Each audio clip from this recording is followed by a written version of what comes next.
Hey there, in today's video, we're going to talk about the 5 most common financing methods to purchase a business. So with these last 2 years, we've seen a huge amount of disruption and it's sort of brought to the forefront different ways buyers can uh, purchase a business through different measures that sort of allow sellers that were finding it difficult to sell and help them bridge a gap so they can get a transaction done. Now, uh, those methods are your cash purchase, your finance method, usually vendor finance. You've got earnouts, buyouts, and retention. So if that sounds like a bit of interest to you and you want to know maybe your options when it comes to selling or some options coming to buy, stick around, watch this short video. Hi, I'm Mick Godwin. I'm a business broker. I specialize in the small to medium market. And let's take a quick look at those 5 common of our purchasing strategies that buyers are taking. So first up, cash purchase. Not much to be said about this. Cash is still king. It does look really attractive for a seller. It usually removes one of the main conditions when it comes to purchasing and allows them to move on quite quickly.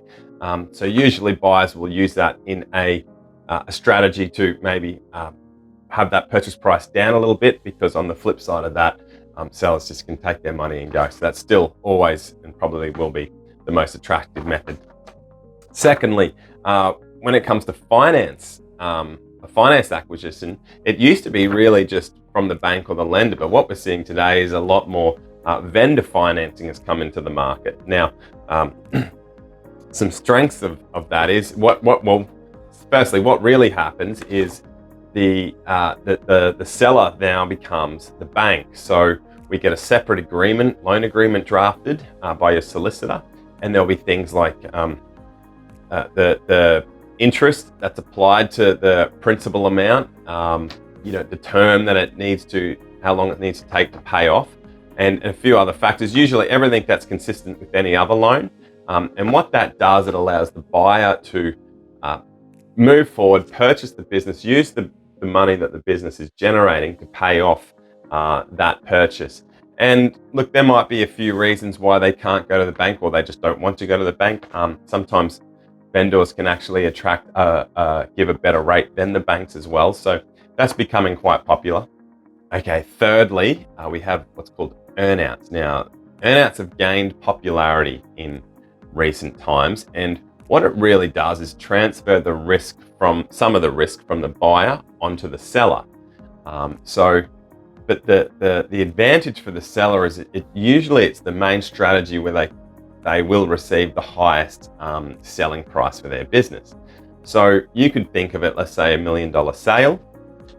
Well, instead of that $1 million in one lump sum, it could be $600,000 up front on settlement, and then stage maybe $200,000 and $200,000 over a particular time. Now, those payments will be tied to the performance of the business. So what you might see is that the revenue goals need to be met, or maybe contracts need to be solidified, IP or patents need to be moved across. So there's a whole number of ways that earnouts can be structured. They can get quite messy, especially if the performance is tied to profitability. The incoming buyer, if they are at the helm, they might engage in all these unnecessary excess expenses, brings the profitability down, so they then miss those performance targets, thus reducing the amount they pay. So it's not as straightforward, but a good earnout and well-structured earnout can be really beneficial for both buyer and seller. And what usually happens, you'll see that the vendors stay in the business till that time, to whenever the term of the earnout expires. Now, the fourth option is what we call buyouts. Now, buyouts have been around for quite a long time in larger transactions, and you might have heard the term management buyout. Okay, now, so what that means is there'd be a group of employees or managers that purchase a controlling stake in the company. So they might do this through shares. It's obvious, it's a lot easier in publicly traded companies, but they can go and approach the directors or the owners of a company and make that purchase. Now, some of the advantages of a buyout is, well, They don't have to purchase the whole thing.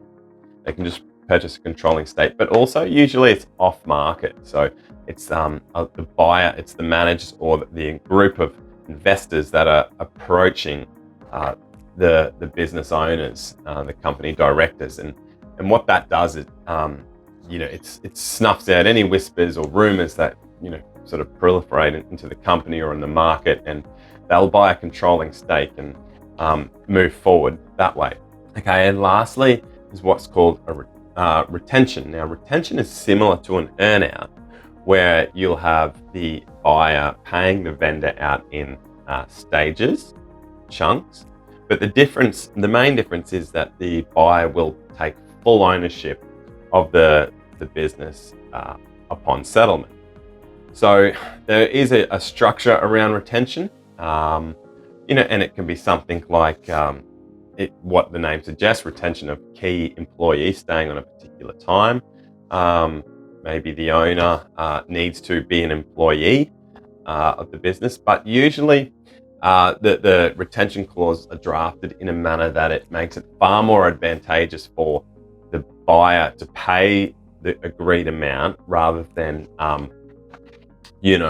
whatever the metrics are aren't fulfilled.